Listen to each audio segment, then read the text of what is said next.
அதிசீக்கிரம் அதிவிரைவில் வரப்போகும் அல்லது வெளிப்பட போகும் கடைசி எக்காலம் துணிக்கும் போது അവസാനമായിട്ട് ഒരു കാഹളനാദം ധ്വനിക്കും.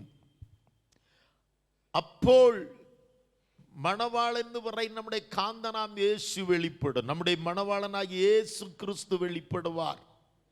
கடைசி எக்கால துணியிலே நம் தேவன் வெளிப்படுவார், நம்முடைய இரட்சகர் வெளிப்படுவார், நாமும் மறுரூபமாவோம். அல்லேலூயா. அந்த மகிமையின் கர்த்தராம் இயேசுவின் நாமத்தில் உங்கள் அனைவரையும் ஆசீர்வதிக்கிறோம். உங்கள் மேலும் உங்கள் தலைமுறைகள் மேலும் கர்த்தருடைய மகிமையின் பிரசன்னம் மூடுவதாக. கடந்த 2 வாரங்களாக எக்கால துனியினுடைய பவரை பார்த்தோம். the power of the sound of trumpet. കാഹള ധ്വനിയിൽ കാഹളം ഊതുമ്പോൾ ആ ധ്വനിയിൽ ഇരിക്കുന്നതായ മഹത്വം, അപ്പോൾ നടക്കുന്ന അത്ഭുതങ്ങളെ 1-2 കാര്യങ്ങളെ നമ്മൾ കണ്ടു. ஸ்தோத்திரம். இப்போ இன்னைக்கு நம்ம அதனுடைய அந்த எக்காலம் ஊதுவது, ஸ்தோத்திரம், எப்படி ஊதுவன்லாம் நம்ம பார்த்தோம். எக்காலம் எதிரிகளை அழிக்கும். எப்படி எக்காலம் ஊதணும்? ஒழுங்கின்படி கர்த்தாവ് ആഗ്രഹിക്കുന്ന രീതിയിലെ നമ്മൾ കാഹളം ഊതணும். எல்லாரும் துதிச்சா, ஸ்தோத்திரம் போட்டா, பாடுனா, வர்ஷிப் நடத்தினா ஏற்றுக்கொள்வாரா? இல்லை இல்லை இல்லை. அதுக்கு 1-2 கண்டிஷன்ஸை நம்ம பார்த்தோம். இன்னைக்கு தொடர்ந்து நம்ம பார்க்க போகிற ஒரு காரியம் உண்டு. நாம் எக்காலம் எப்படி ஊதணும்னா, கர்த்தருடைய மகிமை வெளிப்படத்தக்கதாக எக்காலம் ஊதணும், அல்லது துதிக்கணும், அல்லது பாடணும், அல்லது ஜெபிக்கணும், அல்லது பிரசங்கிக்கணும். எக்காலம் ஊதுறதுன்னா ஒன்றும் பாடுவது மாத்திரமல்ல, துதிப்பது மாத்திரமல்ல, வாயை திறந்து தேவனை மகிமைப்படுத்துவதற்கு நம்ம என்னெல்லாம் செய்கிறோமோ ஜெபிப்பதும் ஒரு எக்காலம் ஊதுவது தான். Price the Lord. வேதத்தை வாசிப்பதும் சத்தமாய் பிரசங்கிப்பதும் தேவனுடைய எக்காலத்தை நாம் ஊதிக்கொண்டு இருக்கிறோம். இந்த எக்காலம் ஊதும் போது தேவ மகிமை வெளிப்படணுங்கிற நோக்கத்தோட எக்காலம் ஊதணும். மகிமை வெளிப்படும் விதம் நாம் எக்காலம் ஊதணும். நம்ம காலையில் எந்திரிச்சு ஜெபிக்கிறோம். கர்த்தாவே, இன்னைக்கு நான் காலையில் ஜெபிக்கிறேன், இல்லைன்னா பைபிள் படிக்கிறேன், பாடுகிறேன், எனக்கு உம்முடைய மகிமை வெளிப்படத்தக்கதாக இந்த ஜெபத்தை ஆசீர்வதிப்பீராக. அல்லேலூயா. அப்போ நம்ம எக்காலம் ஊதுனா, அல்லது ஜெபித்தால், வேதம் வாசித்தால், ஆராதித்தால், துதித்தால் மகிமை வெளிப்படணுமே ஒழிய நல்லா அழகாக ரெக்கார்டிங் பண்ணி போடுவதற்காக அல்ல. இப்போ இன்னைக்கு எல்லாம் செய்கிறது எல்லாமே எதுக்கு மட்டும்தான் மேக்சிமம் வர்ஷிப் நடக்குது? பயங்கரமாக முறைப்படி அதை வர்ஷிப்பை எடுத்து ரெக்கார்டிங் பண்ணி போட்டு எவ்வளோ வியூஸ் வருது, எவ்வளோ சப்ஸ்கிரைப் வருது, எவ்வளோ லைக் வருதுங்கிறதுக்காகத்தான் இன்னைக்கு வர்ஷிப்பையே அந்த ஒரு பிஸ்னஸ் மைண்டிலேயே ரெக்கார்டிங் பண்ணுகிறவர்களை நீங்கள் நிறைய பார்க்க முடியும். அதற்காகவே பயங்கரமான அட்ராக்டிவ் காரியங்கள் எல்லாம் ஸ்டேஜில் நடக்கிறதை நாம் பார்க்க முடியும். அங்கே பரிசுத்தம் குறைந்தது, பயபக்தி குறைந்தது, godliness totally disappeared in the worship service, and just one kind of manifestation of their talents. அவங்களுடைய அன்னைக்கு இருக்கிற நல்ல ட்ரெஸ்ஸை போட்டு, இப்போ நிறைய பார்த்தீங்கன்னா அந்த வர்ஷிப் நடத்துகிற ஸ்டேஜில் இருக்கிற பெண்ணுகள் ஆண்களுடைய கோலம்லாம் பயங்கரமாக இருக்கும். அப்படியானால் இன்னைக்கு ஏதோ நல்லா இருக்கணும், டேஸ்டா இருக்கணும், இல்லைன்னா நிறைய பேர் லைக் பண்ணணும், இதை யூடியூப்ல போட்டு விட்டா, ஃபேஸ்புக்கில் போட்டு விட்டா அநேகரத அப்ரிஷியேட் பண்ணணும், நல்லா இருந்தது சொல்லணுமேங்கிறது, அந்த நோக்கத்தோடு தான் மியூசிக்கோ அதனுடைய செட்டிங்ஸோ, அதை வேற லைவ் கான்சர்ட்னு வேற சொல்லிக்கிடுவாங்க, ஏதோ நடக்கிறது. ஆனால் நீங்களும் நானும் தேவனை துதித்தால், கொஞ்ச நேரம் துதித்தாலும் ஜெபித்தாலும் அங்கே என்ன வெளிப்படணும் சொல்லுங்க? உங்கள் குடும்பத்தில் கர்த்தருடைய மகிமை வெளிப்படணும். அல்லேலூயா. அந்த கர்த்தருடைய மகத்துவம் வெளிப்படலைன்னு வச்சுக்கோங்களேன், கர்த்தருடைய மகிமை வெளிப்படலைன்னு வச்சுக்கோங்களேன், இன்னொரு விதத்தில் சொல்லப்போனா, அந்த துதியினால், ஜெபத்தினால், வேத வாசிப்பினால் நமக்கு ஒரு பிரயோஜனமும் இல்லைன்னு வச்சுக்கோங்களேன். நம்ம செய்தது எல்லாம் வேஸ்ட். நம்ம செய்து கொண்டிருப்பதெல்லாம் வேஸ்ட். அப்போ நம்ம ஜெபித்தால் நமக்குள்ள ஒரு வைராக்கி இருக்கணும். நான் இன்னைக்கு ஒரு 1/2 மணி நேரம் 1 மணி நேரம் கண்ணீரோடு ஜெபிக்க போகிறேன், கர்த்தருடைய மகிமை என் வீட்டில் இறங்கணும், കർത്താവിൻ്റെ മഹത്വം എനിക്ക് വെളിപ്പെട്ടേ പറ്റൂ. എൻ്റെ വീട്ടിൽ അത് ഇറങ്ങിയേ പറ്റൂ. കർത്താവിൻ്റെ തേജസ് ഇറങ്ങണം, കർത്താവിൻ്റെ മഹത്വം വെളിപ്പെടണം, கர்த்தருடைய மகிமை வெளிப்படணும், கர்த்தருடைய வல்லமை நடக்கணும், அற்புதம் நடக்கணும் என்கிற நோக்கத்தோடு பைபிள் படிக்கணும். சரி, காலையில் எழுந்திரிச்சு பைபிள் படிச்சுட்டா ஒரு திருப்தி, அதுக்கு இல்லை. இன்னைக்கு நான் பைபிள் படித்து கொஞ்ச நேரம் அதை பார்க்கும்போது இந்த வசனத்திலே தேவனுடைய மகிமை என் வாழ்க்கையில் வெளிப்படணும். அல்லேலூயா. நான் செய்கிற அன்றைய வேலைகளில் கர்த்தருடைய மகிமை வெளிப்படணும். அன்னைக்கு நான் கை வைக்கிற ஒவ்வொரு காரியத்திலையும் கர்த்தருடைய மகிமை வெளிப்படணும். எல்லா காரியத்திலும் தேவனுடைய மகிமை வெளிப்படத்தக்கதாக எக்காலம் ஊத வேண்டும். Praise the Lord. அல்லேலூயா. அந்த மகிமை வெளிப்படணும் அப்படின்னா தேவன் விரும்புகிற ரேதத்தில் கர்த்தாവ് ஆகிரகிക്കുന്ന ആ രീതിയിലെ നമ്മൾ കാഹളം ഊതണം. கர்த்தருடைய மகிமை வெளிப்படணும்னா, கர்த்தருடைய மகத்துவம் வெளிப்படணும்னா, கர்த்தருடைய வல்லமை வெளிப்படணும்னா அவர் என்ன நோக்கத்தோடெல்லாம் எக்காலம் ஊத சொல்லி இருக்கிறாருன்னு நம்ம பார்க்க போறோம். அது எப்படி ஊதணும்னு கொஞ்சம் சேர்த்து பார்க்க போறோம். Praise the Lord. அல்லேலூயா. பல விதங்களிலே தேவன் பைபிளிலே எக்காலங்களை ஊத சொல்லி இருக்கிறார். அப்போ அதை பார்த்தல எண்ணாகமம் சங்கிய புஸ்தகம் 10:12 மகிழ்ச்சி நாளில், சந்தோஷத்தின் நாளில், யுத்தத்துக்கு போகும்போது, மாத பிறப்பில், இப்படிப்பட்ட பல இடங்களில் நம்ம சர்வாங்க தகன பலிகள் செலுத்துகிற நேரத்தில், அதாவது ஆராதிக்கிற நேரத்தில், பலி செலுத்துகிற யாகம் அர்ப்பிக்கிற சமயங்கள், அது ஆராதனையின் சமயங்கள் எல்லாம் நாம் எக்காலம் ஊதுறோம், துதிக்கிறோம், ஸ்தோத்தரிக்கிறோம், பாடுறோம், பைபிள் வாசிக்கிறோம், ஜெபிக்கிறோம், எல்லாம் செய்கிறோம் மக்களே. இதிலே எக்காலம் பல விதங்களிலே தேவன் பல காரியங்களுக்காக ஊத சொன்னார். முதலாவது நம்ம பார்த்தோன்னா கொஞ்சம் ரிவர்ஸில் வந்தால் நல்லா இருக்கும்னு நினைக்கிறேன். கடைசி எக்காலம் ஊத வேணும். கடைசி எக்காலம் எடுத்து படிச்சிங்கன்னா தெரியும். மத்தேயு எழுதின சுவிசேஷம் 24 அதிகாரம் 30 வசனம், 31 வசனம், 31, மத்தேயு 24 30 31. அப்பொழுது மனுஷகுமாரனுடைய அடையாளம் வானத்தில் காணப்படும். மனுஷகுமாரன் வல்லமையோடும் மிகுந்த மகிமையோடும் வானத்தின் மேகங்கள் மேல் வருகிறதை பூமியில் உள்ள சகல கோத்திரத்தாரும் கண்டு புலம்புவார்கள். வலுவாய் தொனிக்கும் எக்கால சத்தத்தோடு அவர் தமது தூதர்களை அனுப்புவார். அவர்கள் அவரால் தெரிந்து கொள்ளப்பட்டவர்களை வானத்தின் ஒரு முனை தொடங்கி மறுமுனை மட்டும் 4 திசைகளிலும் இருந்து கூட்டி சேர்ப்பார்கள். எங்க? பரலோகத்தில். വായിക്കാം മലയാളത്തിലുണ്ട്. അവൻ തന്റെ ദൂതന്മാരെ മഹാകാഹളധ്വനിയോടും കൂടെ അയക്കും. അവർ അവന്റെ വൃതന്മാരെ ആകാശത്തിന്റെ അറുതി മുതൽ അറുതി വരെ 4 ദിക്കിൽ നിന്നും കൂട്ടിച്ചേർക്കും. Praise the Lord.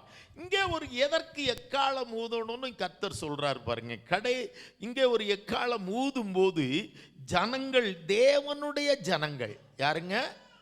யாருடைய ஜனங்களுங்க? கர்த்தருடைய ஜனங்கள். அவர் தமது தூதர்களை அனுப்ப அவர்கள் அவரால் தெரிந்து கொள்ளப்பட்டவர்களை, யாருங்க?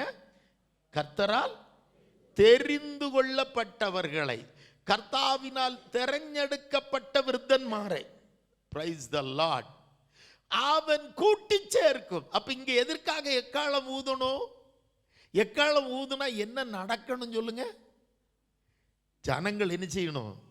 ரட்சிக்கப்பட்ட ஜனங்கள் ஒன்று கூடத்தக்கதாய், அதாவது இன்னொரு விதத்தில் சொல்ல போனா ஜனங்கள் பிரித்தெடுக்கப்படத்தக்கதாக நம்ம பாடினாலும் நம்ம ஜெபித்தாலும், அதாவது எக்காலம் ஊதுனா அப்படின்னா பாடுனா, ஜெபித்தால், பிரசங்கித்தால், ஆமென், துதித்தால், ஆராதித்தால், நம்ம செஞ்சா ஒரு காரியம் நடக்கணும். நான் துதிக்கும் போது, நான் ஜெபிக்கும் போது, நான் எக்காலம் ஊதும் போது, நான் பாடும் போது, நான் பிரசங்கிக்கும் போது ஏதோ நல்லா இருந்துன்னு சொல்லக்கூடாது.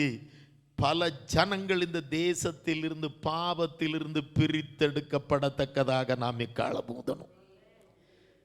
நம்முடைய ஜெபம் ஜனங்களை என்ன செய்யணும்? இந்த உலகத்திலிருந்து பிரித்தெடுத்து கொண்டு வரணும். Price the Lord. உன்னுடைய ஜெபம் உன்னுடைய குடும்பத்தில் இருக்கிறவர்களை முதல்ல பாவத்திலிருந்து பிரித்து எடுக்கணும். எவ்வளவு நல்லா ஜெபிச்சோம் அப்படிங்கிறதுல, எவ்வளவு நேரம் ஜெபிச்சோம் அப்படிங்கிறதுல, எத்தனை சமயம் நம்மளை பிரார்த்திச்சு, எத்தனை சமயம் நம்மளை பாடி ஆராதிச்சு, எத்தனை மியூசிக் ഇൻസ്ട്രുമെന്റ് വെച്ച് നമ്മൾ എത്ര മണിക്കൂർ ആരാധിച്ചു, അതല്ല കാര്യം. ഞാൻ ആരാധിച്ചപ്പോൾ, ഞാൻ സ്തുതിച്ചപ്പോൾ, ഞാൻ പ്രാർത്ഥിച്ചപ്പോൾ, ഞാൻ പ്രസംഗിച്ചപ്പോൾ വല്ലവരും പാപത്തിൽ നിന്ന് വേർതിരിക്കപ്പെട്ട് വന്നിട്ടുണ്ടോ? ഞാൻ തുതിത്ത പോത്, പാടിന പോത്, ആരാധിത്ത പോത്, പ്രസംഗിത്ത പോത് ഒരു சில ஆத்துமாவாகிலும் பிரைஸ் தி லார்ட் இந்த உலகத்திலிருந்து கர்த்தருக்காக தெரிந்தெடுக்கப்பட்டவர்களாய் மாற வேண்டும். அல்லேலூயா. அதுதான் கர்த்தருடைய மகிமை வெளிப்படுதல். நான் துதிக்கிறதுல தேவ மகிமை வெளிப்பட்டால், நான் பாடுவதில் தேவ மகிமை வெளிப்பட்டால், நான் பிரசங்கிக்கிறதுல தேவ மகிமை வெளிப்பட்டால், நான் ஜெபிக்கிறதுல தேவ மகிமை வெளிப்பட்டால், என் ஜெபத்திற்கு ரிசல்ட் என்ன இருக்கும்? என் ஜனங்கள் ரட்சிக்கப்படுவார்கள். என் குடும்பத்தில் இருக்கிற ஒரு முதல்ல உங்களுடைய ஜபம், உன் குடும்பத்தில் நீ நல்ல கர்த்தருடைய சமூகத்தில் கர்த்தருடைய மகிமை வெளிப்படத்தக்கதாக கண்ணீரோடு நீ ஜெபிச்சன்னா, முதல்ல உன் குடும்பம் பாவத்திலிருந்து பிரித்தெடுக்கப்படும். அவரால் தெரிந்து கொள்ளப்பட்ட ஜனங்களாய் மாறுவார்கள். அந்த பாரத்தோட, அப்படிப்பட்ட ஒரு தரிசனத்தோட, ஒரு ஏக்கத்தோட நான் எக்காலம் ஊதணும். அப்படிப்பட்ட ஏக்கத்தோட நான் ஜெபிக்கணும், பாடணும், துதிக்கணும். Praise the Lord. இது பிரித்தெடுக்கப்படுவதற்கான எக்காலம். அதை தொடர்ந்து இன்னொரு எக்காலத்தை நம்ம பார்க்கலாம். 1 தெசலோனிக்கேயர் இதோட பந்தப்பட்டது, சம்பந்தப்பட்டது தான். 1 தெசலோனிக்கேயரின் புஸ்தகம் 4ஆம் அதிகாரம். Praise the lord. ஹல்லேலூயா. அது அதோட சேர்ந்தது தான். 4:16 17 நாம் வாசிக்கலாம். 1 தெசலோனிக்கேயர் எழுதிய லேகனம் 4:16-17.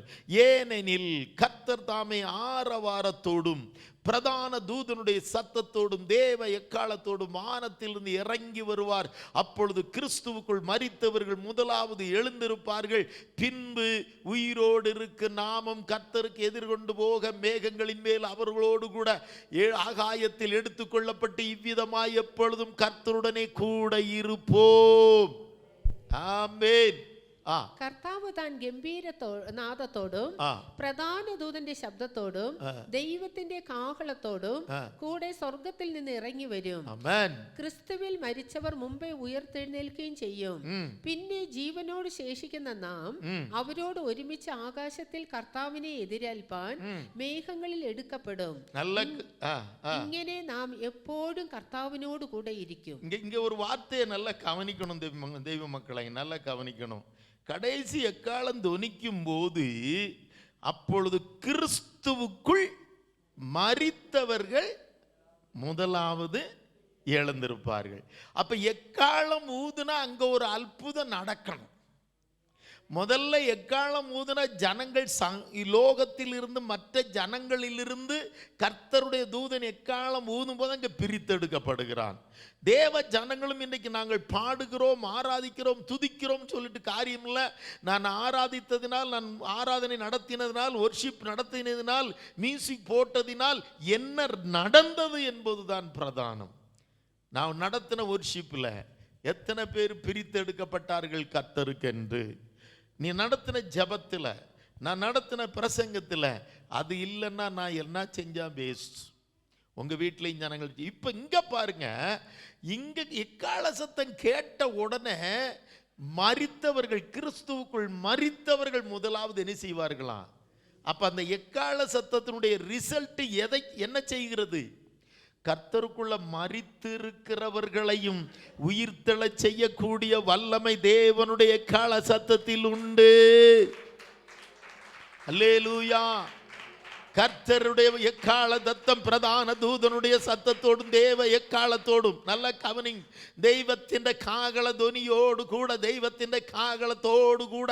அப்ப தேவனை துதிக்கும் துதியோடு கூட நாம் துதிப்போமானால், அவர் விரும்புகிற ரீதியிலே துதிப்போமானால், மரித்தவர்களும் உயிரோடு எழும்பக்கூடிய ஒரு ரிவைவிங் பவர் அந்த துதியில இருக்கும். என்ன இருக்கும் சொல்லுங்க? உயிர்ப்பிக்கும் தெய்வ சக்தி அதில் வெளிப்படும்.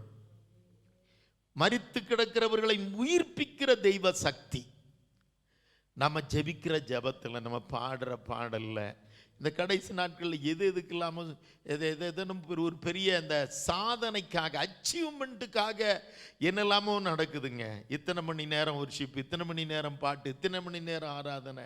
ஐயா, அதில் எத்தனை பேரியா உயிரோடு எழுந்தாங்க? அதாவது பாவத்தில் மரிச்சு கிடக்கிறவனாவது எத்தனை பேர் பாவத்திலிருந்து உயிர் தெழுந்தான்? Price the Lord. இன்னைக்கு கிறிஸ்துவுக்குள்ள இருக்கிறேன்னு சொல்றவங்க கூட நிறைய பேர் மரித்த நிலைமையில தான் இருக்காங்க. சபையில் இருக்கிறவங்க நிறைய பேர் பாவத்தில் மரிச்ச நிலைமையில தான் இருக்காங்க. ஊழியர்களுடைய நிலைமையை, நிறைய பேருடைய நிலைமையை பார்த்தனா பாவத்தில் செத்து போய் பாவத்திலே மரித்து ஏதோ கடமைக்கு ஒரு சபையை நடத்தி கொண்டு இருக்கிறார்கள். ஏனென்றால் வயிற்று பிழைப்புக்கு அதை விட்டா வேற வழி இல்லை என்பதினால். என் அருமையான கர்த்தருடைய பிள்ளைகளே, நீங்களும் நானும் ஜெபித்தால், தேவனுடைய காலத்தை ஊதினால், தேவனை துதித்தால், தேவனோடு ஜெபித்தால், தேவனுடைய வார்த்தையை நாம் சத்தமாய் வாசித்தால், உன் வாயிலிருந்து புறப்படுகிற அந்த சத்தம் உன் வீட்டிற்குள்ளே மரித்து கிடக்கிற அநேகர் உண்டு. கிறிஸ்துவுக்குள்ள தான் இருக்கிறாங்க, ஆனால் மரித்து கிடக்கிறார்கள். இன்னும் கிறிஸ்துவுக்குள்ள மரித்தவங்க கொஞ்சம் பேர் மண்ணுக்குள்ள இருக்கிற மாதிரி இங்கேயும் கிறிஸ்துவுக்குள்ள இருக்கிறவங்க சிலர் பாவத்தில் மரித்து கிடக்கிறாங்க, பின்மாற்றத்தில் மரித்து கிடக்கிறாங்க. என்ன, அவங்க சிறைய பாவங்கள் அவங்களுக்குள்ள இருக்கிறது. அப்படிப்பட்டவர்களும் உயிர் தெழத்தக்கதாய் ஜெபிக்கிற ஒரு மகளாய் கர்த்தர் உன்னை அபிஷேகிப்பாராக. துதிக்கிற மகளாய் அபிஷேகிப்பாராக. தேவ சமூகத்தில் கண்ணீர் வெடிக்கிற மகனாய் அபிஷேகிப்பாராக. உன்னுடைய கண்ணீர், உன்னுடைய துதி, உன்னுடைய ஜெபம் உன் வீட்டிலே, பிரைஸ் தி லார்ட், கிறிஸ்துவுக்குள்ளே இருக்கிறேன் என்று சொல்லுகிறவர்கள், நான் கிறிஸ்தவன் என்று சொல்லி மரித்து கிடக்கிறவனையும் உயிர் தெழத்தக்கதான உயிர்ப்பிக்கும் வல்லமையை கொடுக்கத்தக்கதாய் கர்த்தர் உங்கள் மேல் ஒரு அபிஷேகத்தை கட்டளையிடுவாராக. அல்லேலூயா. ஆமாங்க, நான் துதிச்சா என்ன நடக்கும், நான் பிரசங்கித்தா என்ன நடக்கும், ஒரு பிரயோஜனம் இல்லைன்னா நான் செய்துட்டேன். அடிக்கடி நான் கர்த்தர் நோக்கி பார்த்து அதான் சொல்லுவேன், ஏதாவது நடக்கிறதா இருந்தா நீங்க என்ன உயிரோட வச்சிருந்தா போதும். Price the Lord. ஏதாவது ஆத்துமாக்கள் உயிர் அடையணும். இந்த கடைசி நாட்களில் சில ஆத்துமாக்கள் தேடி வருகிறதை நான் அறிகிறேன். பிரிந்து போனதும், சோர்ந்து போனதும், தளர்ந்து போனதெல்லாம் தேடி வருகிறது. அவர்களுக்கு ஜெபிக்கும் போது அங்கே அற்புதங்கள் நடக்கிறது. Price the Lord. அல்லேலூயா. என் அருமையான தேவ ஜனமே, அப்போ முதலாவது ஜனங்களை பிரித்தெடுக்கிற ரீதியில நம்ம ஜெபிக்கணும், துதிக்கணும், பாடணும், என்ன வேணாலும் கர்த்தருக்காக காகளம் ஊதணும், எக்காலம் ஊதணும். இரண்டாவது, கிறிஸ்துவுக்குள்ளதான் மரிச்சு இருக்கிறாங்க அவங்க. நான் கடைசி உயிர்த்தெழுதலை சொல்லலை, இப்பொழுதே நமக்குள்ள இருக்கிற கர்த்தருக்குள்ள இருக்கிறேன்னு சொல்றவங்களே சினிமாவிலையும் சில பாவங்களையும் சீரியல்களையும் சின்ன சின்ன மதுபானங்களையும் பார்களையும் உலக பாரம்பரியங்களையும் விக்கிரகங்களோடு கூட வரி கொடுத்து ஒத்து போகிறதிலையும் மரிச்சு கிடக்கிற கூட்டம் உண்டு. நீ ஜெபிக்கிற ஜெபத்தில் அவர்கள்லாம் கட்டவிழ்க்கப்படணும். அல்லேலூயா. அந்த மரித்து கிடக்கிறவர்கள் உயிர் அடையணும். Praise the Lord. அல்லேலூயா. மூணாவதாக நம்ம எக்காலம் ஊதணும்னா என்ன செய்வோம்? எக்காலம் ஊதணும்னா என்ன நடக்கணும்? நமக்குள்ள ஒரு வைராக்கியம் இருக்கணும் தெரியுமா? நான் ஜெபித்தால், நான் துதித்தால், நான் பிரசங்கித்தால், நான் பாடினால் ஜனங்கள் என்ன அடையணும் தெரியுமா? 1 கொரிந்தியர் 15ஆம் அதிகாரம் 51ஆம் வசனத்தை நாம் வாசிக்கலாம். 1 கொரிந்தியருக்கு எழுதிய லேகனம் 15ஆம் அதிகாரம், ஆமென், 51ஆம் வசனம், 51. இதோ ஒரு ரகசியத்தை உங்களுக்கு அறிவிக்கிறேன், நாம் எல்லாரும் நித்திரை அடைவதில்லை, ஆகிலும் கடைசி எக்காலம் துணிக்கும் போது, எப்போ? கடைசி எக்காலம் துணிக்கும் ஒரு நிமிஷத்திலே, ஒரு இமைப்பொழுதிலே நாம் எல்லாரும் மறுரூபமாக்கப்படுவோம். கரங்களை தட்டி கர்த்தரை மகிமைப்படுத்துவோம். எக்காலம் துணிக்கும் போது அங்கே என்ன நடக்குதுன்னு பார்க்கலாம். ஒரு நிமிஷத்துல നാം എല്ലാവരും നിദ്ര കൊള്ളുന്നില്ല. ഇല്ല. ഞാൻ ഒരു മർമ്മം നിങ്ങളോട് പറയാം, നാം എല്ലാവരും നിദ്ര കൊള്ളുകയില്ല. എന്നാൽ അന്ത്യകാഹളനാദത്തിങ്കൽ പെട്ടെന്ന് കണ്ണിമിക്കുന്ന ഇടയിൽ നാം എല്ലാവരും രൂപാന്തരപ്പെടും. Praise the Lord. നാം എല്ലാവരും என்ன செய்வோமா? ரூபாந்தரப்படும். அப்ப இங்க எக்காலம் ஊதுனா என்ன நடக்குது சொல்லுங்க? மறுரூபம் படுகிற ஒரு அனுபவம். அப்ப எங்கெல்லாம் எக்காலம் ஊதுனா that must something miracle should happen. நான் ஜெபித்தால், நான் பாடினால், நான் பிரசங்கித்தால், நான் இசைத்தால் கண்டிப்பா அங்க என்ன நடக்கணும்? ஏதாவது ஒரு அற்புதம் நடக்கணும். என்ன செய்யணும் சொல்லுங்க? ஏதாவது ஒரு அற்புதம் நடக்கணும். இல்லைன்னா நான் பாடிட்டோ ஜெபிச்சிட்டோ இசைத்திட்டோ பிரசங்கிச்சிட்டோ ஒரு பிரயோஜனம் இல்லை. இங்கே ஒரு எக்காலம் தொனிக்கிறது, ஒரு நிமிஷத்துல ஒரு பெரிய அற்புதம் நடக்கிறது. நாம் எல்லாரும் மறுரூபம். The transfiguration is happening here. ஒரு மனுஷன் புது சிருஷ்டியாய் மாறுகிறான். அவனுடைய சரீரம் மகிமையான சரீரமாய் மாறுகிறது. Praise the Lord. Terrestrial body becomes celestial body. பூமிக்குரிய சரீரமானது மகிமையின் சரீரமாய், வானத்திற்குரிய சரீரமாய் மாறுகிறது. அழிவுக்குரிய சரீரம் அழியாத மகிமையின் தூதர்களின் சரீரத்தை போல கிறிஸ்துவின் சாயலாய் மாறுகிறது. எப்ப சொல்லுங்க? எக்கால துணி கேட்கும் போது. ஐயா, அந்த உலகத்தில் நாமும்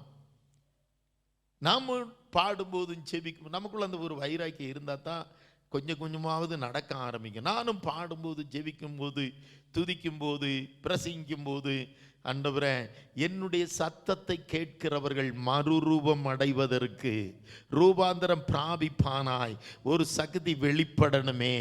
நான் ஜெபிக்கும் போது மறுரூபப்படுத்துகிற சக்தி வெளிப்படணுமே. ஆமென். புதிய மனுஷனாய் மாற்றணுமே. என் ஜெபம் வெறுமையாய் வரக்கூடாது. என்னுடைய குடும்பத்தில் இருக்கிறவர்கள் புது சிருஷ்டியாய் மாறணுமே, ரூபாந்தரம் பிராபிக்கணுமே.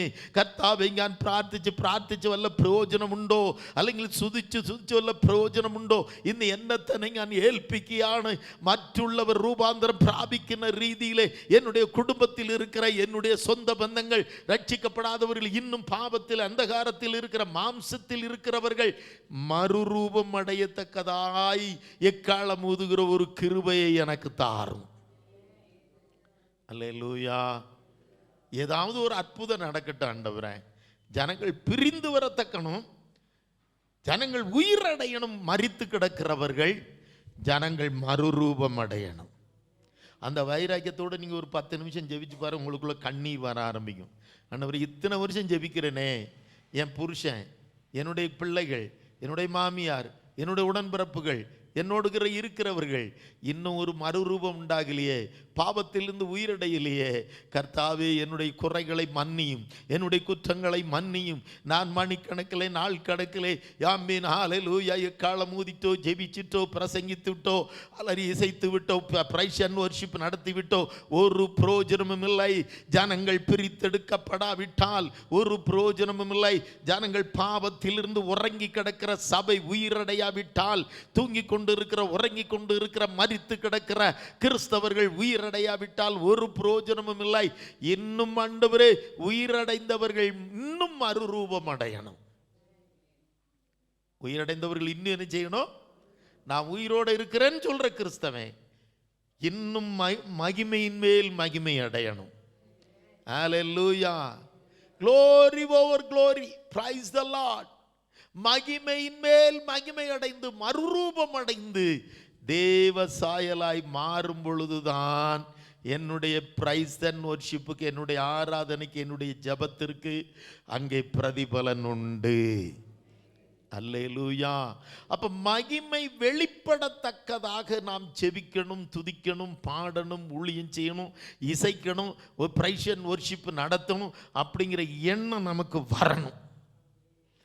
இது எல்லாரும் செய்யலாம். நீங்க எல்லாருமே நான் போன வாரம் சொன்னேன்னு நினைக்கிறேன். எக்கால யாரு ஊதுரா? ராஜரிக ஆசாரிய கூட்டம்.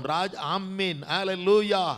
ஆசாரியர்கள் தான் எக்காலம் ஊதணும். அதாவது பிரித்தெடுக்கப்பட்ட தேவ ஜனங்கள் தான் பாவத்தில் இருந்துக்கிட்டு ஏதோ காசுக்காக தம்பட்டம் அடிச்சுட்டு, காசுக்கு மியூசிக் போட்டுக்கிட்டு, காசுக்கு கேசட் போடுகிற கூட்டத்தை வச்சு பாடுகிறவனை வைத்து பாடிட்டு காரியமில்லை. அவன் ராஜரிக ஆசாரிய கூட்டத்தில் இருக்கணும். எக்காலம் ஊதுறது யார் ஊதணுங்க? பிராமேன், ராஜரிக ஆசாரிய கூட்டத்தில் இருக்கிறவங்க.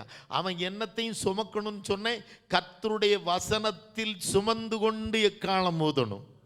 ஒரு கூட்ட ஆசாரியர்கள் வசனத்தை சுமந்துக்கிட்டு உடன்படிக்கை பெட்டியை சுமந்துக்கிட்டு எரிகோவை சுத்திக்கிட்டு இருக்கிறாங்க. அப்புறம் 7 ஆசாரியர்கள் ஆட்டின் கொம்பு கொண்டு, ஆமேன், செம்மறியாட்டு கெடாவனுடைய கொம்பு கொண்டுள்ள இக்காலத்தை ஊதிக்கொண்டு நடக்கிறார்கள். அது எதை குறிக்கும்? தேவ சபையே, வசனம் இல்லாத இடத்தில் பிரைஸ் அண்ட் வர்ஷிப் எல்லாம் பிரயோஜனம் இல்லாதது. அது பிசாசுகளின் ஆடுகிற இடமா இருக்கும். வசனத்திற்குத்தான் பிசாசு நடுங்குவான். வசனம் தான் அங்கே கிரியேட்டிங் பவர் எதுல தான் இருக்கு? வசனத்துல தான் இருக்கு. வசனம் பிரசங்கிக்கப்படுகிற இடத்துல தான். பிரைஸ் அண்ட் வர்ஷிப் ஒருத்தனை பாவத்திலிருந்து மனம் திரும்ப செய்யாது. பிரைஸ் அண்ட் வர்ஷிப் பாடல் யாரையும் உற்சாகப்படுத்த வேண்டாம். ஒரு என்டர்டைன்மெண்ட், ஜாலியா இருக்கும், மணிக்கணக்கில் நேரம் போறது தெரியாது. ஆனா பாவத்தை கண்டித்து உணர்த்தாது. அதுக்கு அங்கே என்னத்தை சுமந்துக்கிட்டும் போடும் ஆசாரியர்கள்? உடன்படிக்கை பெட்டி. அதுக்குள்ள என்ன இருக்கு? கர்த்தருடைய வசனம். மேலே யார் இருக்கா? கிருபாசனத்தின் மேல கர்த்தர் இருக்கிறார். வேறு எக்காலம் மாத்திரம் ஊதிட்டு காரியம் கிடையாது. அங்கே பிரைஸ் த லார்ட், தேவன் இருக்கணும், தேவனுடைய வார்த்தை இருக்கணும். அப்பந்தாங்க தேவனுடைய மகிமை வெளிப்படும். அல்லேலூயா. அப்போ நம்முடைய எக்காலத்திலே தேவ மகிமை வெளிப்படத்தக்கதாய் ஊதணுங்கிற ஒரு பாரம் நமக்குள்ள வரணும். அப்படித்தான் நான் ஜெபிக்கணும், அப்படித்தான் நான் துதிக்கணும், அப்படித்தான் நான் பிரசங்கிக்கணும், அப்படித்தான் நான் இசைக்கணும். நான் என்ன செஞ்சாலும் கர்த்தருடைய மகிமை அதில் என்ன செய்யணும்? வெளிப்படணும். வெளிப்படணும். அந்த வைராக்கியத்தோடு நீங்கள் செஞ்சு பாருங்க, கொஞ்சம் பாரத்தோடு செஞ்சு பாருங்க. நீ தொடுகிற தண்ணீரிலும் தேவனுடைய மகிமை வெளிப்படும். நீ தொடுகிற வஸ்திரப்பட்டியிலும் தேவனுடைய மகிமை வெளிப்படும். நீ செய்கிற சமையல் எல்லா கிச்சனில் இருக்கிற எல்லாம், நீ செய்கிற பதார்த்தங்களில், ஆகாரங்களில் எல்லாம் தேவனுடைய மகிமை வெளிப்படும். உன்னுடைய வீடை மகிமையை அனுபவிக்கிற வீடாய் மாறும். அப்போ உன்னை கண்டு உங்கள் கூட இருக்கிறவங்க என்னைக்காவது ஒரு நாள் ரட்சிக்கப்படுவாங்க. Price the Lord. அல்லேலூயா. அப்ப கர்த்தருடைய மகிமை வெளிப்படத்தக்கதா எக்காலம் இனி எப்படி ஊதணும்? இன்னொரு 2 காரியத்தை பார்க்கலாம். எசேக்கியேல் தீர்க்கதரிசன புஸ்தகம் 33ஆம் அதிகாரம். எக்காலம் ஊதணும்னா என்ன நோக்கத்தோட எக்காலம் ஊதணும்? எல்லாரும் ரசிப்பதற்காக, நல்லா இருக்குன்னு சொல்வதற்காக, என்ஜாய் பண்ணி டான்ஸ் ஆடுவதற்காக. இன்னைக்கெல்லாம் ஆட்டங்கள் பெருகி போனது. டான்ஸுகள், நல்ல நல்ல வஸ்திரங்களை உடித்துக்கொண்டு, அலங்காரமான வஸ்திரங்களை உடித்துக்கொண்டு, தலையில் முக்காடு போட்டால் கூட முடி குலைஞ்சிருமே, மேக்கப்பு போயிருமேன்னு சொல்லிக்கொண்டு முக்காடு கூட போடாதபடி பெண்களை ஸ்டேஜில் ஏற்றி விட்டு கொண்டு ஆடுகிற கூட்டம் பெருகி போனது. அப்போ அது என்ன நோக்கத்தோடு ஆடுவோம்? இங்கே எப்படி இருக்கணுமோ நல்லா கவனிங்க. நான் எக்காலம் ஊதும்போது, நான் பாடும்போது, துதிக்கும்போது, 33ஆம் அதிகாரத்தில் 3ஆம் வசனம், ஆமென், இவன் தேசத்தின் மேல் பட்டயம் வருவதை கண்டு எக்காலம் ஊதி ஜனத்தை எச்சரிக்கும் போது. ஆமென். எதற்கா எக்காலம் ஊதணும், காகாலம் ஊதணும்? மலையாளத்தில் ஒன்று வாய்க்காம். ദേശത്തിന്റെ നേരെ വാൾ വരുന്നത് കണ്ടിട്ട്, ദേശത്തിൻ മേൽ വാൾ വരുന്നത് കണ്ട്, അഥവാ കർത്താവിന്റെ ശിക്ഷാവിധി, ന്യായവിധി വരുന്നത് കണ്ട്, ഈ ലോകത്തിൽക്ക് അழிவு வருது, நீ பாவத்தில் இருக்கிறவன் அழிந்து போயிருவன்கிறத அழிவு வருவது கண்டு, தேசத்தின் நேரே வாள் வருന്നത് கண்டிட்டு അവൻ കാഹളം ഊതി ജനത്തെ ஓர்மைப்படுத்தும்போள்னு சிம்பிளா எழுதியிருக்கு. தமிழ்ல என்ன எழுதியிருக்கு தெரியுமா? எச்சரிக்கணும், வார்னிங் கொடுக்கணும். சாசிக்கும்போல் எக்காலம் ஊதுவதற்கு ஒரு நோக்கம் உண்டு மக்களே. இந்த உலகத்திற்கு அழிவு வருவதை என்பதை, ஸ்தோத்திரம், நீ பாடுனா ஜனங்கள் எச்சரிக்கப்படணும். டான்ஸ் ஆடக்கூடாது. அது என்ஜாய் பண்ணுகிற கூட்டம் பெருகி போயிடுச்சு இன்னைக்கு. ஆனால் அதெல்லாம் ஏதோ நடக்கட்டும். ஆனால் அதெல்லாம் நம்ம பேசி பேசி பொண்ணும் செய்ய வேண்டாம். இப்போ நம்ம ஒரு காரியம் செய்யணும். நான் ஜெபித்தால், அநேகருக்கு நான் பாடினால், நான் ஆராதனை நடத்தினால், ஸ்தோத்திரம், அநேகர் அதை அப்படி என்ஜாய் பண்ணி அப்படி டான்ஸ் ஆடுறாங்களா, அப்படியே என்ன அதிலே மயங்குறாங்களான்னு பார்க்கக்கூடாது. நான் பாடினால் ஜனங்கள் எச்சரிக்கப்படணும். நான் ஜெபித்தால் ஜனங்கள் எச்சரிக்கப்படணும்.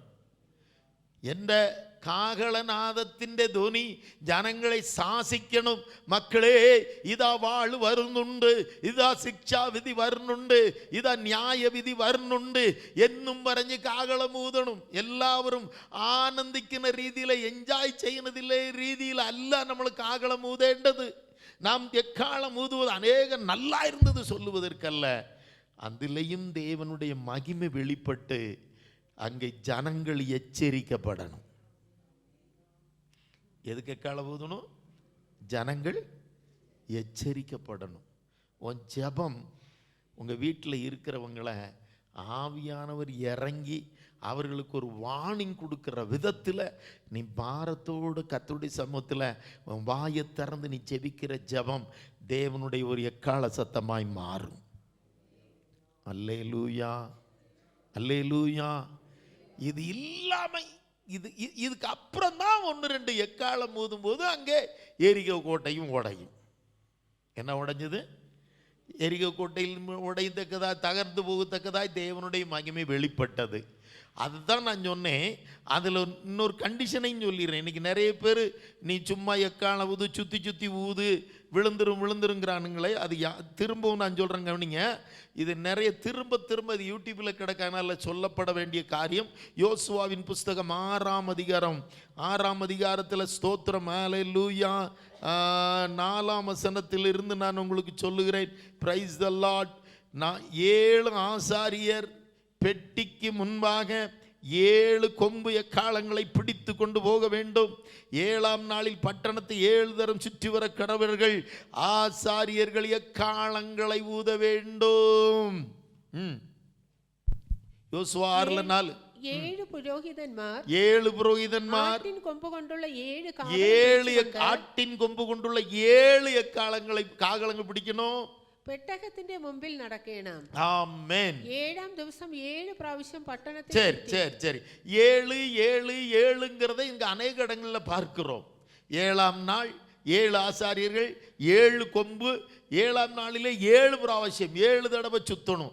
இந்த 7 என்பதெல்லாம் தேவனுடைய பெர்ஃபெக்ட்னஸை குறிக்கும், பரிபூர்ணதையை குறிக்கும், பரிபூர்ணத்தை குறிக்கும். அப்படியானால் தேவனை துதிக்கிறவனுடைய வாழ்க்கையிலே அவன் பரிபூர்ணமாய் கர்த்தரை பின்பற்றுகிறவனாயிருக்கணும். அவன் ப்ரொஃபஷனல் மியூசிஷியனாக இருந்துட்டு காரியம் கிடையாது. ப்ரொஃபஷனல் பிரைஸ் அண்ட் வர்ஷிப் நடத்துகிறவனாக இருந்துட்டுலாம் காரியம் கிடையாது. ப்ரொஃபஷனலாக அது ஒரு தொழிலாக செய்கிறவர்கள் அல்ல, அவர்கள் பரிபூர்ணமாக இருக்கணும். அதை நான் புரிகிற மாதிரி சொல்கிறேன், திரும்பவும் சொல்கிறேன் வேகமாக ஒரு 2-3 நிமிஷத்தில். இந்த எக்காலை எதிலிருந்து செய்யப்படணும்? ஆட்டுக்கொம்பு. 7 ஆட்டுக்கொம்பு வேணும்னா எத்தனை ஆடை கொல்லணும், கடாவை கொல்லணும்? செம்மறியாட்டு கடாவை 7 கொம்பு வேணும். ஒரு ஆட்டுக்கு எத்தனை இருக்கும்? அப்போ 7 வேணும்னா எத்தனையை கொல்லணும்? 4 கொல்லணும். 3.5 கொல்லணும்ன்றாதீங்க. 4 ஆடு ஜீவனை கொடுக்க வேண்டும். அப்படியானால் இந்த எக்காலம், இந்த காகளம் எதிலிருந்து வந்தது? ஒரு ஜீவனிலிருந்து வந்தது. அல்லேலூயா. ஜீவனிலிருந்து வந்தது. இன்னும் சொல்ல போனா இரத்தத்திலிருந்து வந்தது. என் அருமையான கர்த்தருடைய பிள்ளையை, நீங்களும் நானும் தேவன் விரும்புகிற எக்காலமாய் மாறணும்னா கிறிஸ்துவின் இரத்தத்திலிருந்து நாம் பிறந்து வரணும்.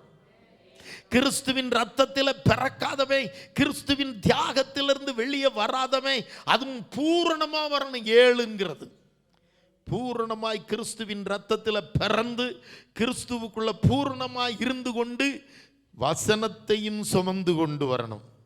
அங்கே என்ன இருக்கணும்? திரும்ப சொல்கிறேன், வசனம் இல்லாமல், பைபிளே இல்லாமல், மியூசிக் இன்ஸ்ட்ருமெண்ட் மட்டும் தூக்கிக்கிட்டு, ஸ்பீக்கரையும் தூக்கிக்கிட்டு, எல்லா விதமான சாதனங்களை எக்யூப்மெண்ட்டை தூக்கிட்டு போகிறவன், பைபிளையே தூக்காமல் போகிறவன் இன்னைக்கு நிறைய பேர் உண்டு.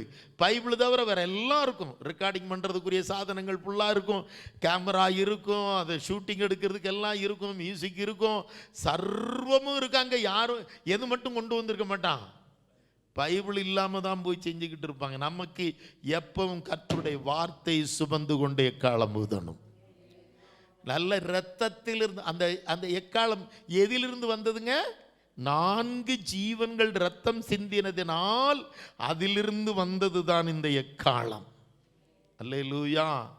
அப்ப இயேசுவின் சிந்தப்பட்ட இரத்தத்திலிருந்து எவன் பிறந்து வருகிறானோ அவன் ஊதுகிற துதியிலே அவன் எக்காலமாய் மாறுகிறதிலிருந்து தான் தேவ வல்லமை வெளிப்படும். அவன் வசனத்தையும் சேர்ந்து சுமக்கிற கூட்டமாய் காணப்பட வேண்டும்.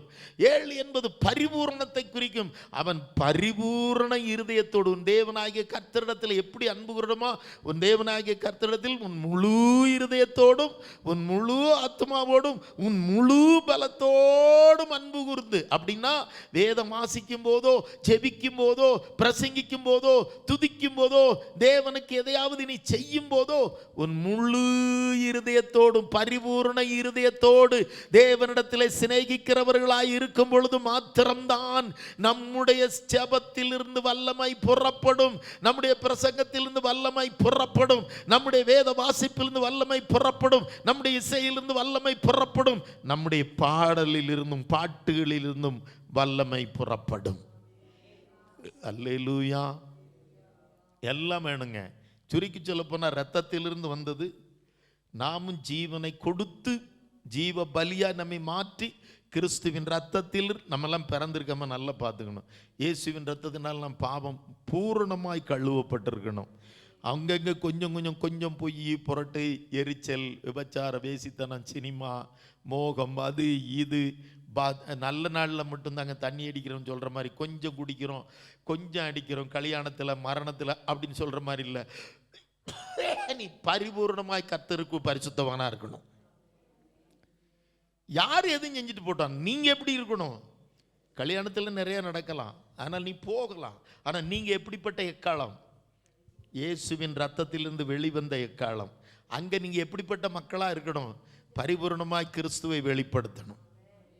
எனக்கு இப்படி போதும், எனக்கு அது வைக்கணும், இது வைக்கணும், எனக்கு அங்கே ஆட்டணும், இங்கே போடணும், எனக்கு ஒன்றும் தேவையில்லை. நான் கர்த்தருக்கு பரிபூர்ணமானவள். நான் கர்த்தருக்கு பூரணமாய் என் இருதயத்தை கொடுத்து விட்டேன். Price the Lord. ஏனென்றால் நான் வசனத்தை என் இருதயத்தில் சுமக்கிறேன். நம்முடைய இருதயம் வசனங்களால், வசனம் கொண்டு நம்முடைய ஜீவிதம் நிறைஞ்சிருக்கணும். வசனம் கொண்டு நம்முடைய இருதயம் நிறைஞ்சிருக்கணும். வசனம் கொண்டு நம்முடைய வாய் நிறைஞ்சிருக்கணும். வசனம் கொண்டு நம்முடைய ஜீவிதம் முழுவதும் நிறைஞ்சு கவியணும். வசனத்தினால் நிறைந்த வாழ்க்கை, வசனத்தில் வேரூன்றின வாழ்க்கை, வசனத்தில் நிரம்பின வாழ்க்கை, வசனத்திலேயே வாழுகிற வாழ்க்கை. Price the Lord. அல்லேலூயா. அப்படிப்பட்டவர்களாக இருக்கணும். ஆகையினால பரிபூர்ணம் வச்சுக்கங்க. இயேசுவின் ரத்தத்திலிருந்து வரணும். ஆடினுடைய ரத்தம் சிந்தி அந்த கொம்பு வெளிப்பட்டது, அதிலிருந்து தான் இது வந்தது. பிரைஸ். அடுத்ததாக அந்த ஆட்டின் கொம்பு எப்படிப்பட்டதாக இருக்கும்னா வளைஞ்சி இருக்கும். செம்மறியாட்டுக்கடா ரேம், இந்த ராம்ஸ் ஹார்ன், செம்மறியாட்டுக்கடாவினுடைய கொம்பு எப்படி இருக்கும்? சைடில் வளைஞ்சி இருக்கும். ஆனால் வெள்ளாட்டுக்கடாவினுடைய கொம்பு எப்படி இருக்கும் பார்த்துருக்கீங்களா? நேர ஷார்ப்பா மேலாக்க இருக்கும். இது எதை குறிக்கும் தெரியுமா?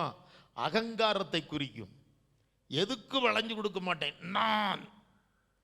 ஆனால் செம்மறியாட்டுக்கடா எதை குறிக்கும்? நான் கர்த்தருக்கு என்னை தாழ்த்தி கொடுக்கிறேன்.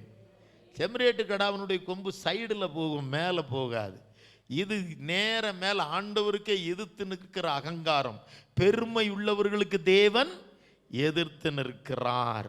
அது திரிகி இருக்கிறது. எதை காட்டுகிறது என்றால் flexible to the word of God.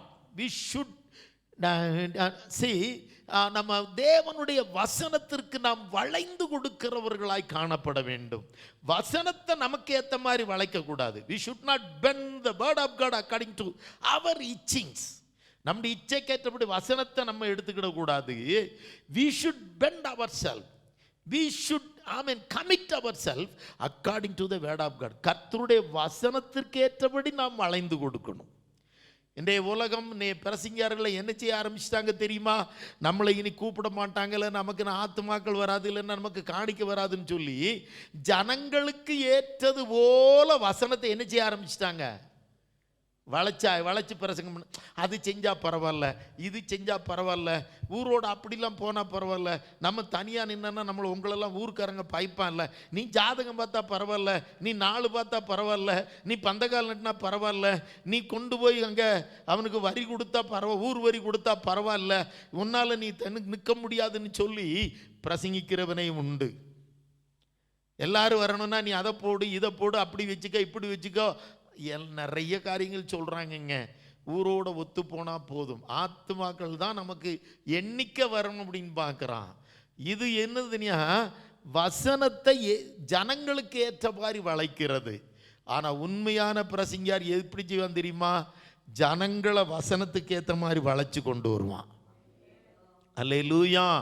இது வசனம்தான். வசனத்தை உனக்கேன மாதிரி நம்ம பெண்டு பண்ணி வளைச்சு பிரசங்கிக்க முடியாது. வசனத்துக்கு ஏற்ற மாதிரி நீங்க தான் வளைஞ்சு வரணும். நான் ஒன்று கர்த்தர் தெய்வமானால் நான் கர்த்தரை பின்பற்றணும், பாகால் தெய்வமானால் பாகாலை பின்பற்றணும். ஒன்று நான் ஒளியில் இருக்கணும், இல்லைன்னா நான் இருளில் இருக்கணும். ஒளிக்கும் இருளுக்கு என்ன கிடையாது? சம்பந்தம் கிடையாது. விசுவாசிக்கும் அவிசுவாசிக்கும் என்ன கிடையாது? பங்கு கிடையாது. ஸ்தோத்திரம். பேலி ஆளுக்கும் பரிசுத்தவான்களுக்கும் ஐக்கியம் கிடையாது. விக்கிரகங்களுக்கும் தேவனுடைய ஆலயத்துக்கு என்ன கிடையாது? சம்பந்தம் கிடையாது. அப்படியானால் எப்படிப்பட்டவனா இருக்கணும்? உன் வாழ்க்கையில் விக்கிரகம் என்கிற எந்த ஒரு பாவமும் இருக்கக்கூடாது. விக்கிரகம் ஒன்று சொரூபங்களை மாத்திரமல்ல, நீ எதை கிறிஸ்துவை விட அதிகமாய் எதை நேசிக்கிறாயோ, கிறிஸ்துவை விட அதிகமாய், வேதத்தை விட அதிகமாய். சிலருக்கு செல்போன் ரொம்ப முக்கியம். பைபிளை தொடர்றதை பார்க்க முடியாது. எப்பவும் செல்ஃபோன்லையும் இன்ஸ்டாகிராம்லையும் ஃபேஸ்புக்லையும் இவர்களுக்கு இது விக்கிரகம். இன்னைக்கு அநேகருக்கு செல்ஃபோன் விக்கிரகம், ஃபேஸ்புக் விக்கிரகம், இன்ஸ்டாகிராம் விக்கிரகம், சினிமா விக்கிரகம், சீரியல் விக்கிரகம். ஆமேன். அலையும் எனக்கு பேரும் புகழும் விக்கிரகம். நமக்கு நம்முடைய இருதயத்தை நிறைஞ்சிருக்கிறது யார் மாத்திரம்தான்? விக்கிரகம்னா என்ன சொல்லுங்க? விக்கிரகம்னா என்ன சொல்லுங்க? இயேசு கிறிஸ்துவை விட நான் எதெல்லாம் அதிகமாக நேசிக்கிறனோ அதெல்லாம் நமக்கு என்னதாங்க? ஆமாம். நான் என்னுடைய பிள்ளைகளையோ மனைவியையோ அல்லது சொத்தையோ அல்லது நகையையோ ஆபரணங்களையோ வருமானத்தையோ பைசாவையோ எதையோ கிறிஸ்துவை விட அதிகமாய் நான் நேசிப்பேனானால், அது பேர பிள்ளைகளாக இருக்கலாம், எதுவாக இருக்கலாம்.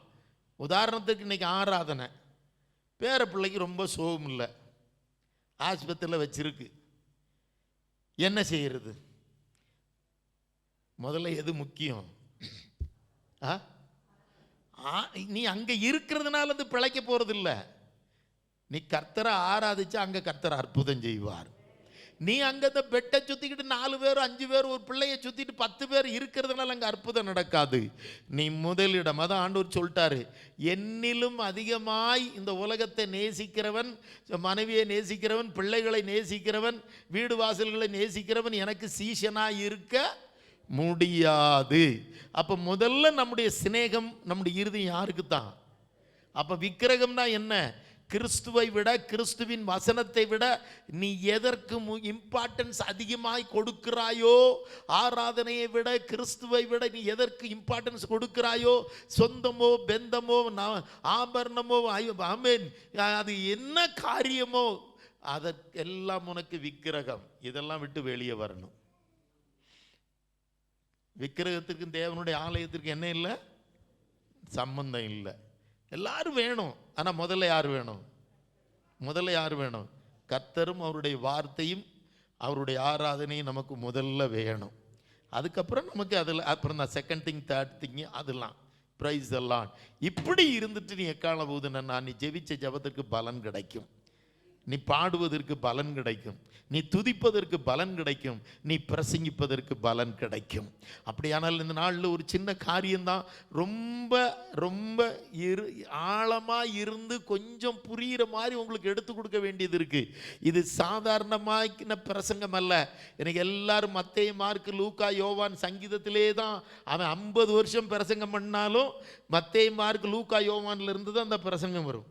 இல்லைன்னா எங்கெல்லாம் அற்புதம் நடந்ததோ அங்கே அற்புதங்களை எடுத்து தான் பிரசங்கம் பண்ணுவான். இல்லைன்னா சங்கீதத்திலிருந்து தான் பிரசங்கம் பண்ணுவாங்க. ஆனால் அதனால அது ஈஸியாக எல்லாருக்கும் புரிகிற மாதிரி இருக்கும். ஆனால் நான் உங்கள் மத்தியில் சொல்லுகிறது, நீங்கள் தேறின கிறிஸ்தவர்களாய் மாறணும், நீங்கள் விருத்தன்மாராய் மாறணும், நீங்கள் திகஞ்சவராய் மாறணும், நீங்கள் பிரார்த்திக்கும் போது அவருடைய மகத்துவம் வெளிப்படணும். Price the Lord. நீங்கள் ஒரு 10 நிமிஷம் உங்கள் வீட்டில் கண்ணீரோடு ஜெபிக்கும் போது மகிமை வெளிப்படணும்னா நீங்கள் கிறிஸ்துவுக்கு முதலிடம் கொடுக்கிறவர்களாக இருக்கணும்.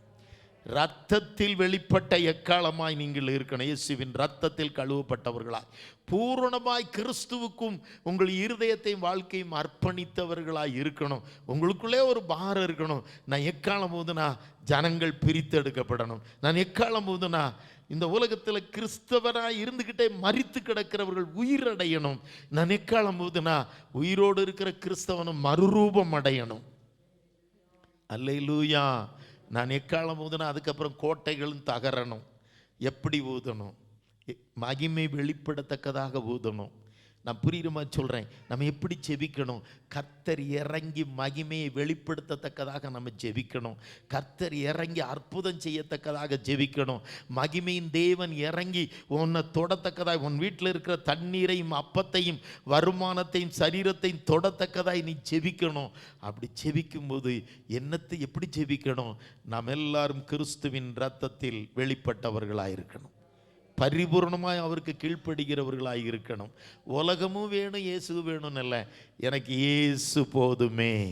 ஒரே ஒரு சரணம் பாடும்ல, இயேசு போதுமே போதுமே, இயேசு போதுமே போதுமே, எந்த நாளிலுமே என் நீலையிலுமே எந்த வாழ்வினிலே இயேசு போதுமே.